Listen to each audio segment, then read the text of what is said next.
it's funny. Like I taught kids with emotional disabilities in middle school for like 4 years, and typically, like the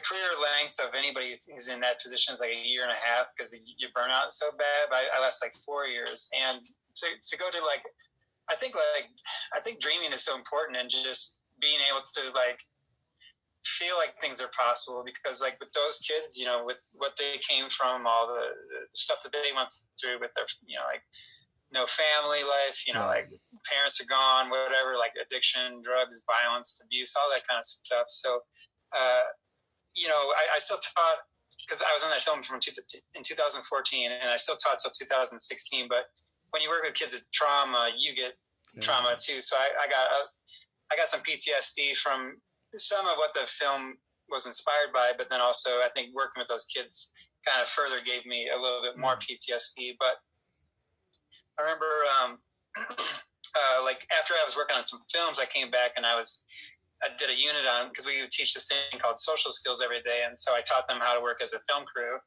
And it was awesome because it was like these kids that would like be at each other's throats, fighting each other all the time. Like, I'm going to kill you, this and the other thing. It was crazy. I gave them like, I had a T2i, like a Canon T2i, and like just a little crappy boom mic or something. And I had them going like quiet on set, pictures up, sounds rolling, camera speed, and action. And then they would go around and interview people at the school. And I just felt like the coolest thing about that was I felt like these kids had like nothing really to think of, because of the situations they've been through. They shouldn't be expecting anything really to look forward to. But it was like the one time a day when I could see that there was something there that they could see something beyond what they were doing. And so I always thought that was really cool. And I guess to me, with this, it's just every little stuff forward. Because I think with film, it's like, one of my friends who's a producer, he told me early on, he's like, your film is hanging by a thread at all times. It can fall apart at any time. And, which is true. Like 4 days before we started, we lost like $50,000 from these guys. Well, I basically turned down the money because they're trying to rip us off. But I've been on other shoots where like in the middle of it, like $1 million goes out, or like $300,000 goes out, and the producers are just dealing with it behind the scenes. And I think it's just,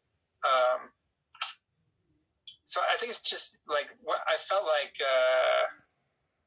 there are times when like things are going to hit you really hard. And if you keep getting up, I feel like you can do it. And I stopped thinking about like the end goal. And I started thinking about things more as like steps, So like, like I always go back to like, like people talk about like 5-year plan, like this is where we are. So I always look back to like, okay, I started in 2014. And 5 years later, I was like, oh, what happened? Oh, like I did a music video for my friend who's in the Smashing Pumpkins that came out in like the New York Times and was getting reviewed in Rolling Stone and all this stuff. And then I got to do a music video with the Smashing Pumpkins and stuff, which they were like my favorite band. It was like on the Tonight Show, and I was like, holy shit, I can't believe this stuff is happening. And so it's like, but it's not like the money shows up. Yeah. Oh yeah. I'm still waiting for that one, but like, but it's like, but you know what I mean? Like, it's like the opportunities that weren't there before. Like, I'm sure for you, like as you're training, you're fighting and you're getting